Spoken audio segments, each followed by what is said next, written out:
Hello friends, പുതിയൊരു വീഡിയോയിലേക്ക് ഏവർക്കും സ്വാഗതം. കല്യാണം കഴിഞ്ഞിട്ട് അധികമാകാത്ത ദമ്പതികൾ വളരെ സ്നേഹത്തോടെ ജീവിക്കുമ്പോഴാണ് ഭർത്താവിന് വേറൊരു സ്ത്രീയുമായി ബന്ധമുണ്ടെന്ന് ഭാര്യ അറിയുന്നത്. പിന്നീട് നമ്മൾ തീരെ പ്രതീക്ഷിക്കാത്ത കാര്യങ്ങളാണ് ഭാര്യ ചെയ്യുന്നത്. അടിപൊളി ട്വിസ്റ്റുള്ള ജെന്റിൽ വിമൺ എന്ന തമിഴ് മൂവിയുടെ സ്റ്റോറിയാണ് ഈ വീഡിയോയിൽ. ചാനൽ ആദ്യമായി കാണുന്നവർ ഒന്ന് സബ്സ്ക്രൈബ് ചെയ്യണേ. വേഗം തന്നെ നമുക്ക് വീഡിയോയിലേക്ക് കടക്കാം. പൂർണിയുടെയും അരവിന്ദിൻ്റെയും കല്യാണം കഴിഞ്ഞിട്ട് വെറും 3 മാസമായതേ ഉള്ളൂ. വളരെ സന്തോഷത്തോടെ മുന്നോട്ട് പോകുന്ന ദാമ്പത്യ ജീവിതമായിരുന്നു ഇവരുടേത്. അരവിന്ദിന് ഇഷ്ടമുള്ള ഭക്ഷണം കണ്ടറിഞ്ഞ് ഉണ്ടാക്കി കൊടുക്കുകയാണ് പൂർണിയുടെ ഏറ്റവും വലിയ സന്തോഷം. ഒരു ദിവസം പൂർണി അവളുടെ വീടിൻ്റെ അടുത്ത ഫ്ലാറ്റിലുള്ള സ്ത്രീകളുമായി സംസാരിച്ചിരിക്കുന്നു. പെട്ടെന്ന് പൂർണി പറയുന്നു, എനിക്ക് പോകണം, എൻ്റെ ഹസ്ബൻഡ് എണീക്കാറായെന്ന് ചായ ഇട്ട് കൊടുക്കണമെന്ന്. അപ്പോൾ മറ്റ് സ്ത്രീകൾ കളിയാക്കുന്നുണ്ട്, നിൻ്റെ ഹസ്ബൻഡിന് ഒരു ചായ ഉണ്ടാക്കാൻ പോലും അറിയില്ലേ എന്ന്. അപ്പോൾ പൂർണി പറയുന്നു, ഇല്ല, അദ്ദേഹത്തിന് ഒന്നും ഉണ്ടാക്കാൻ അറിയില്ല, ഞാൻ പോയിട്ട് വേണം ഉണ്ടാക്കി കൊടുക്കാൻ. അങ്ങനെ അതും പറഞ്ഞ് പൂർണി അവരുടെ ഫ്ലാറ്റിലേക്ക് പോകുമ്പോഴാണ് ഒരു സ്ത്രീയുടെ ചെരുപ്പ് ഫ്ലാറ്റിന് പുറത്ത് കാണുന്നത്. ഫ്ലാറ്റിനകത്ത് കയറി നോക്കുമ്പോഴോ അരവിന്ദ് ആ സ്ത്രീക്ക് ചായയൊക്കെ ഇട്ട് കൊടുക്കുന്നു. പൂർണിക്ക് അതൊരു അത്ഭുതമായിരുന്നു. തൻ്റെ ഭർത്താവിന് ചായ ഉണ്ടാക്കാൻ അറിയില്ലെന്നാണല്ലോ അവൾ വിചാരിച്ചിരിക്കുന്നത്. നമ്മുടെ തൊട്ടടുത്ത ഫ്ലാറ്റിലെ താമസക്കാരിയാണ് ഇതെന്ന് അരവിന്ദ് പൂർണിക്ക് ആ സ്ത്രീനെ പരിചയപ്പെടുത്തുന്നുണ്ട്. പൂർണിക്കെന്തോ ആ സ്ത്രീയുടെ സംസാരമൊന്നും അത്ര അങ്ങോട്ട് പിടിക്കുന്നില്ല. അങ്ങനെ ഇരിക്കൊരു ദിവസം ഇൻ്റർവ്യൂ അറ്റൻഡ് ചെയ്യാനായിട്ട് പൂർണിയുടെ ഒരു ഫ്രണ്ട് അവരുടെ ഫ്ലാറ്റിലേക്ക് വരുന്നുണ്ട്. അവരുടെ സംഭാഷണത്തിൽ നിന്നാണ് അരവിന്ദ് അറിയുന്നത് പൂർണിക്ക് ഡ്രൈവിംഗ് ഒക്കെ അറിയാമെന്ന്. അപ്പോൾ അരവിന്ദ് ആ സുഹൃത്തിനോട് പറയുന്നുണ്ട്, ഇതൊന്നും ഞാൻ അറിഞ്ഞിട്ടില്ല, പൂർണി ഇതൊന്നും എന്നോട് പറഞ്ഞിട്ടില്ല. അപ്പോൾ പൂർണി പറയുന്നുണ്ട്, ഞാൻ നാട്ടിലൊക്കെ വെച്ച് ഞാനിങ്ങനെ ഓടിക്കും, പക്ഷെ എനിക്കങ്ങനെ ശരിക്കും അറിയില്ലെന്ന്. പൂർണിക്ക് അമ്പലത്തിൽ പോകാനുണ്ട്, അതുകൊണ്ട് അരവിന്ദും പൂർണിയും കൂടി ഒരുമിച്ച് ഫ്ലാറ്റിൽ നിന്ന് ഇറങ്ങുന്നു. അരവിന്ദ് പൂർണി കൊണ്ടുവിടാമെന്ന് പറയുന്നു. അങ്ങനെ കാറിൽ കയറുമ്പോഴാണ് അരവിന്ദ് ആ കാര്യം ഓർത്തത്. അയ്യോ പൂർണി, ഞാൻ എൻ്റെ മൊബൈൽ എടുത്തില്ല, അത് ഫ്ലാറ്റിലുണ്ടെന്ന്. അപ്പോൾ പൂർണി ഞാൻ എടുത്തുകൊണ്ട് വരാമെന്ന് പറയുമ്പോൾ അരവിന്ദ് പറയുന്നുണ്ട്, വേണ്ട, നിനക്ക് സമയമായല്ലോ, നീ പൊക്കോ, ഞാൻ പോയി എടുത്തോളാമെന്ന്. അങ്ങനെ അരവിന്ദ് ഫ്ലാറ്റിലേക്ക് ഫോൺ എടുക്കാനായി പോകുന്നു. ഫ്ലാറ്റിൽ പൂർണിയുടെ സുഹൃത്തുണ്ട്. അവളുടെ ഇൻ്റർവ്യൂവിൻ്റെ സമയമാവുന്നതേ ഉള്ളൂ. അപ്പോൾ അവിടെ ചെന്നിട്ട് അരവിന്ദ് ആ സുഹൃത്തിനോട് പറയുന്നുണ്ട്, എൻ്റെ ഫോൺ കാണുന്നില്ല. അപ്പോൾ അവൾ റിങ്ങൊക്കെ ചെയ്ത് കഴിയുമ്പോൾ അവിടെ നിന്ന് തന്നെ ഫോൺ കിട്ടുന്നുണ്ട്. അപ്പോൾ അരവിന്ദ് പറയുന്നു, ഞാൻ നല്ലപോലെ ടയേർഡായി, എനിക്ക് കുറച്ച് ചൂടുവെള്ളം ഉണ്ടാക്കി തരുമെന്ന്. അപ്പോൾ അവൾ ചൂടുവെള്ളം ഉണ്ടാക്കാനായിട്ട് അടുക്കളയിലേക്ക് പോകുന്നു. ഇതേ സമയം തന്നെ അരവിന്ദും അടുക്കളയിലേക്ക് പോകുന്നു. എന്നിട്ട് അവൾ അറിയാതെ അവളുടെ ബാക്കിൽ പോയി നിൽക്കുന്നു. ഇവളാണെങ്കിൽ ഇതൊന്നും അറിയാതെ ചൂടുവെള്ളം ഉണ്ടാക്കിക്കൊണ്ടിരിക്കുന്നു. പെട്ടെന്ന് ആരോ തൻ്റെ ബാക്കിലുണ്ടെന്ന് അറിഞ്ഞ് ഞെട്ടി അവൾ തൻ്റെ കയ്യിലിരിക്കുന്ന ചൂടുവെള്ളം അറിയാണ്ട് അരവിന്ദിൻ്റെ ദേഹത്തിലേക്ക് ഒഴിക്കുന്നു. അരവിന്ദ് പെട്ടെന്ന് അവിടെ സ്ലിപ്പായി താഴെ വീഴുന്നു. ഇതേ സമയം അമ്പലത്തിൽ പോയ പൂർണി തിരിച്ചു വരുന്നു. അരവിന്ദൻ്റെ കാർ അവിടെ കണ്ടിട്ട് ഇതുവരെ ഇയാളെ പോയില്ലേ എന്ന ചിന്തയിലൂടെ പൂർണി ഫ്ലാറ്റിലേക്ക് ചെന്ന് നോക്കുമ്പോഴാണ് കരഞ്ഞുകൊണ്ടിരിക്കുന്ന തൻ്റെ സുഹൃത്തിനെയും അതുപോലെ ബോധമില്ലാതെ കിടക്കുന്ന അരവിന്ദിനെയും കാണുന്നത്. അരവിന്ദിന് അനക്കമൊന്നുമില്ല. അരവിന്ദ് മരിച്ചു എന്ന് വിചാരിച്ച് പൂർണി അവിടെ ഇരുന്ന് കരയുന്നു. അപ്പോഴാണ് അരവിന്ദിൻ്റെ ഫോണിലേക്ക് അന്ന എന്ന് സേവ് ചെയ്തിട്ടുള്ള ഒരു നമ്പറിൽ നിന്ന് കോൾ വരുന്നത്. പൂർണി ആ കോൾ അറ്റൻഡ് ചെയ്യുന്നു. അപ്പോഴാണ് അപ്പുറയുള്ള സ്ത്രീ ശബ്ദം പറയുന്നത്, അരവിന്ദ്, നീ എവിടെയാണ്? നമുക്ക് ഗോവയ്ക്ക് പോകണ്ടേ? നീ എന്താ ഇത്ര ലേറ്റ് ആവുന്നത്? ഞാൻ നിന്നെ വെയിറ്റ് ചെയ്തിരിക്കുവാണെന്ന്. പൂർണിക്ക് ആകെ ഞെട്ടലായി. അവൾ വേഗം അരവിന്ദിൻ്റെ ചാറ്റൊക്കെ എടുത്തു നോക്കുന്നു. അപ്പോൾ ഈ സ്ത്രീയുമായി വേണ്ടാത്ത തരത്തിലുള്ള ചാറ്റെല്ലാം പൂർണി കാണുന്നു. പൂർണിക്ക് ദേഷ്യവും സങ്കടവും ഒക്കെ വന്നു. താൻ ജീവന തുല്യം സ്നേഹിച്ച തൻ്റെ ഭർത്താവ് തന്നെ ഇത്രയും നാളും ചതിക്കുവാണെന്ന് മനസ്സിലാക്കിയ പൂർണിക്ക് അത് സഹിക്കുന്നതിലും അപ്പുറമായിരുന്നു.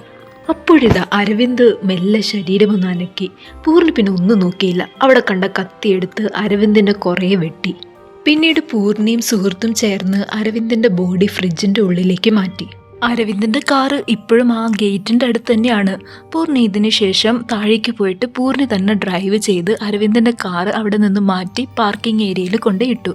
എന്നിട്ട് മുകളിൽ വന്ന് ആ വീട് ഫ്ലാറ്റെല്ലാം വൃത്തിയാക്കി. അവിടെ ഫുള്ള് ബ്ലഡ് ആണല്ലോ.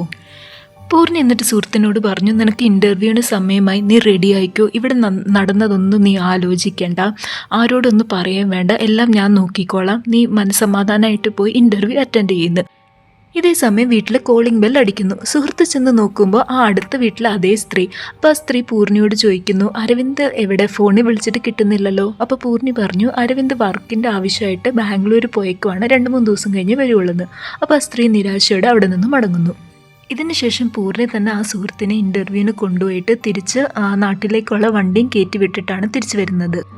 പിറ്റേ ദിവസമായി വീടിൻ്റെ കോളിംഗ് ബെല്ല് അടിക്കുന്ന കേട്ട് പൂർണി ചെന്ന് ഡോറ് തുറക്കുമ്പോൾ ഒരു പെൺകുട്ടി. അപ്പോൾ ആ പെൺകുട്ടി തന്നെ പരിചയപ്പെടുത്തുന്നു, താൻ അന്ന.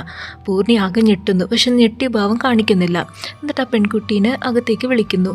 അപ്പോൾ ആ പെൺകുട്ടി പറയുന്നു, ഞാൻ അരവിന്ദിൻ്റെ സുഹൃത്താണ്, അരവിന്ദ് ഒരു ഇൻഷുറൻസുമായി ബന്ധപ്പെട്ട അരവിന്ദിനെ കാണാൻ വന്നതാണ്. അരവിന്ദ് ഒരു ഇൻഷുറൻസ് കമ്പനിയിലാണ് വർക്ക് ചെയ്യുന്നത്. എന്നിട്ട് അന്ന പൂർണിയോട് പറയുന്നു, അരവിന്ദനെ ഞാൻ വിളിച്ചിട്ട് ഫോൺ എടുക്കുന്നില്ലല്ലോ, അരവിന്ദ് എവിടെ പോയി?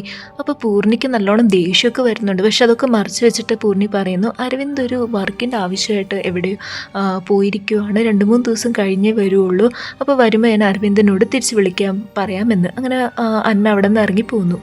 ഒന്നിച്ച് ഗോവ ട്രിപ്പൊക്കെ പ്ലാൻ ചെയ്തിട്ട് ഈ അരവിന്ദ് മാത്രം ഇത് എവിടെ പോയെന്ന ചിന്തയിലായിരുന്നു അന്ന അരവിന്ദ് വർക്ക് ചെയ്യുന്ന ഓഫീസിലൊക്കെ പോയി അന്വേഷിച്ചു. പക്ഷെ അവർക്കൊന്നും അറിയില്ല, അരവിന്ദ് ലീവാണെന്ന് മാത്രമേ അവർക്കറിയുള്ളൂ. തിരിച്ച് കാറിൽ വരുന്ന അന്ന ഇവർ ഒരുമിച്ചുള്ള ഫോട്ടോസ് എല്ലാം എടുത്തു നോക്കുന്നു. അങ്ങനെ പഴയ കാര്യങ്ങളൊക്കെ അന്ന ആലോചിക്കുകയാണ്. അന്നയുടെയും അരവിന്ദിൻ്റെയും റിലേഷൻ അരവിന്ദിൻ്റെ കല്യാണത്തിന് മുമ്പേ തൊട്ട് തുടങ്ങിയതാണ്. അങ്ങനെ അരവിന്ദും പൂർണിയും തമ്മിലുള്ള കല്യാണം കഴിഞ്ഞ ശേഷം അരവിന്ദ് അന്നേനെ കാണാൻ വീട്ടിൽ പോന്നു. അപ്പോൾ അന്ന ഭയങ്കര ദേഷ്യത്തിലാണ്. അപ്പോൾ അരവിന്ദ് പറയുന്നുണ്ട്, നിനക്കറിയാമല്ലോ ഞാൻ അമ്മയ്ക്ക് വേണ്ടിയാണ് ഈ കല്യാണം കഴിച്ചത്, അല്ലാതെ എനിക്ക് അവളെ ഇഷ്ടമൊന്നുമില്ല, എനിക്ക് ഇപ്പോഴും നിന്നെയാണ് ഇഷ്ടം, കുറച്ച് കഴിഞ്ഞാൽ ഞാൻ എന്തായാലും അവളെ ഡിവോഴ്സ് ആവും, നമുക്ക് തന്നെ വീണ്ടും കല്യാണം കഴിക്കാം. അന്നയ്ക്ക് പൂർണിയുടെ സംസാരത്തിൽ നിന്ന് എന്തൊക്കെയോ ഡൗട്ട് തോന്നുന്നുണ്ട്. പിന്നെ ഒന്നും നോക്കിയില്ല. അന്ന നേരെ പോലീസ് സ്റ്റേഷനിൽ പോയി അരവിന്ദ് മിസ്സിംഗ് ആണെന്നുള്ള ഒരു കംപ്ലൈൻറ്റ് കൊടുക്കുന്നു. അപ്പോൾ പോലീസുകാരൻ അന്നയോട് ചോദിക്കുന്നുണ്ട്, നിങ്ങൾ ആരാണ് ഇങ്ങനെ അരവിന്ദിന് മിസ്സിംഗ് ആണെന്നും പറഞ്ഞ് കംപ്ലൈൻറ്റ് കൊടുക്കാൻ? അപ്പോൾ അന്ന പറയുന്നുണ്ട്, ഞാൻ അരവിന്ദിൻ്റെ ഒരു ക്ലയൻറ്റാണ്, കുറച്ച് പണമിടപാട് ഞങ്ങളുടെ ഇടയിൽ നടത്തിയിട്ടുണ്ട്, അപ്പോൾ ആളെ കുറച്ച് നാളായി കാണുന്നില്ല, ഒന്ന് അന്വേഷിക്കാമോ? അപ്പോൾ പോലീസുകാരൻ അന്വേഷിക്കാമെന്നും പറയുന്നു. ആ പോലീസുകാരൻ പൂർണിയെ ചെന്ന് കാണുന്നു. അപ്പോൾ പൂർണിയോട് അന്വേഷിച്ചപ്പോൾ പൂർണി പറഞ്ഞത്, അരവിന്ദ് വർക്കായിട്ട് ബാംഗ്ലൂർ പോയതാണ്, ഇങ്ങനെ നോർമലി വർക്കുമായിട്ട് പോകുമ്പോൾ എന്നെ വിളിക്കാറില്ല, ഞാനും ഇപ്പോൾ കുറേ ദിവസമായിട്ട് ട്രൈ ചെയ്യുന്നു, എന്താ പറ്റിയെന്ന് എനിക്കും അറിയില്ല, ഞാനും ടെൻഷനിലാണ്. അപ്പോൾ പോലീസുകാരൻ പൂർണിയോട് പറയുന്നു, അരവിന്ദിൻ്റെ ഫോൺ ട്രേസ് ചെയ്തപ്പോൾ ഇവിടെ നിന്നാണ് സിഗ്നൽ കിട്ടിയെന്ന്. അങ്ങനെ ആ പോലീസുകാരൻ അവിടെയൊക്കെ പരിശോധിക്കുന്നു. അപ്പോൾ അരവിന്ദിൻ്റെ കാറിൽ നിന്ന് അരവിന്ദിൻ്റെ ഫോൺ കണ്ടെത്തുന്നു. അപ്പോൾ പൂർണി പറയുന്നു, മേ ബി പോകാനുള്ള തിരക്കിൽ ഇവിടെ മറന്നു വെച്ചതാവുന്നു. അങ്ങനെ പൂർണിയുടെ വലിയ ഡൗട്ടൊന്നും തോന്നാത്ത പോലീസുകാരൻ അവിടെ നിന്ന് മടങ്ങുന്നു. കേസിലൊരു പുരോഗതിയും കാണാത്തതുകൊണ്ട് ഈ പ്രാവശ്യം അന്ന ഒരു വക്കീലുമായിട്ടാണ് ചെന്ന് പോലീസുകാരനെ കാണുന്നത്. അപ്പോൾ പോലീസുകാരൻ പറയുന്നു, നിനക്കെന്തിന് ഇത്ര തീക്ഷ്ണത ഈ കേസിൽ ഇത്ര ഇതെന്ന് എനിക്ക് മനസ്സിലാവുന്നുണ്ട്, അരവിന്ദിൻ്റെ ഫോൺ പരിശോധിച്ചപ്പോൾ നിങ്ങൾ തമ്മിലുള്ള ഫോട്ടോസും ചാറ്റും ഒക്കെ ഞാൻ കണ്ടു, അപ്പോൾ നിന്നെയാണ് ആദ്യം പിടിച്ച് അറസ്റ്റ് ചെയ്യേണ്ടതെന്ന്. അപ്പോൾ അഡ്വക്കേറ്റ് പറയുന്നുണ്ട്, അങ്ങനെ ഇവളെ അറസ്റ്റ് ചെയ്യാനുള്ള നിയമമൊന്നുമില്ല, മര്യാദയ്ക്ക് പെട്ടെന്ന് അരവിന്ദിന് എന്താ സംഭവിച്ചതെന്ന് കണ്ടുപിടിക്കുക, അല്ലെങ്കിൽ ഞങ്ങൾ ഹയർ ഓഫീസറിന് കംപ്ലയിൻറ്റ് ചെയ്യുമെന്ന്. അങ്ങനെ ഇവർ കംപ്ലയിൻറ്റ് ചെയ്ത പ്രകാരം മേലുദ്യോഗസ്ഥൻ ഈ പോലീസ് ഉദ്യോഗസ്ഥനെ വിളിച്ചിട്ട് ചോദ്യം ചെയ്യുന്നു, നിങ്ങളെന്താണ് ആ പെൺകുട്ടിയുടെ കേസ് കാര്യമായി എടുക്കാത്തതെന്ന്. അപ്പോൾ ആ പോലീസുകാരൻ പറയുന്നു, എനിക്ക് ആ പൂർണ്ണി എന്ന സ്ത്രീ നിരപരാധിയായിട്ടാണ് തോന്നുന്നത്, ആ കുട്ടി ഒരു തെറ്റും ചെയ്തെന്ന് എനിക്ക് തോന്നുന്നില്ലെന്ന്. ഈ മേലുദ്യോഗസ്ഥൻ പൂർണിനെ വിളിക്കുന്നു. എന്നിട്ട് പൂർണിനെ ചോദ്യം ചെയ്യുന്നു, നിങ്ങളുടെ ഹസ്ബൻഡ് എവിടെ പോയതാണ് നിങ്ങൾക്ക് അറിയില്ലേന്ന്. അപ്പോൾ പൂർണി പറയുന്നു, സാധാരണ ഇതുപോലെ മീറ്റിങ്ങിന് പോയാൽ എന്നെ വിളിക്കാറില്ല, ഞാൻ കുറച്ച് ദിവസമായിട്ട് കാണാത്തതുകൊണ്ട് ഞാൻ തിരിച്ച് വിളിച്ചൊക്കെ നോക്കി, പക്ഷെ എടുക്കുന്നില്ല, എവിടെയാണെന്ന് എനിക്കും അറിയില്ലെന്ന്. അങ്ങനെ ഇയാൾക്ക് പൂർണിയിൽ എന്തോ ഒരു ഡൗട്ട് തോന്നുന്നു. ഇതിനുശേഷം അന്നയോടൊരു സുഹൃത്ത് അന്നയോട് പറയുന്നുണ്ട്, അരവിന്ദിൻ്റെ കല്യാണം കഴിഞ്ഞതല്ല, ഇനിയെങ്കിലും നീ അരവിന്ദിനെ വിട്ടൂടെയെന്ന്. അപ്പോൾ അന്ന പറയുന്നു, എനിക്ക് ചെറുപ്പത്തൊട്ടേ അച്ഛനില്ല, അമ്മയും മരിച്ചുപോയി, പിന്നെ എനിക്ക് എന്നെ സ്നേഹിക്കാൻ ആരുമില്ല, എനിക്ക് ആകെ സ്നേഹം ഈ ലോകത്ത് തന്നത് അരവിന്ദാണ്, എനിക്ക് അങ്ങനെയൊന്നും അരവിന്ദിനെ വിട്ട് കളയാൻ പറ്റില്ലെന്ന്. ഇതിനുശേഷം അന്ന പൂർണിനെ കാണാനായി ഫ്ലാറ്റിലേക്ക് ചെല്ലുന്നു. എന്നിട്ട് അന്ന പൂർണിയോട് പറയുന്നു, എനിക്കറിയാം കല്യാണം കഴിഞ്ഞ് അരവിന്ദുമായിട്ട് ഞാൻ പിന്നെ ഒരു ബന്ധം വെക്കാൻ പാടില്ല, പക്ഷെ എനിക്ക് അരവിന്ദിന് ഭയങ്കര ഇഷ്ടമാണ്, അരവിന്ദ് ഇല്ലാതെ എനിക്ക് പറ്റില്ല, അരവിന്ദ് ഒരു ചീത്ത ആളാണോ ഒന്നും എനിക്കറിയില്ല, പക്ഷെ അരവിന്ദിൻ്റെ ഇല്ലാതെ എനിക്ക് പറ്റില്ല, അത്രയും മാത്രമേ എനിക്ക് അറിയുള്ളൂ, ഞാൻ പ്രഗ്നൻ്റ് ആണെന്നും പറഞ്ഞ് അന്ന അവിടെ നിന്ന് കരഞ്ഞുകൊണ്ട് പോന്നു. അന്ന വീട്ടിലെത്തിക്കഴിയുമ്പോൾ ഈ മേലുദ്യോഗസ്ഥൻ അന്നയെ കാണാനായിട്ട് വരുന്നു. എന്നിട്ട് പറയുന്നു, അരവിന്ദിൻ്റെ കേസുമായി കുറച്ച് കാര്യങ്ങൾ ഡിസ്കസ് ചെയ്യാനാണ് വരുന്നതെന്ന് പറയുന്നു.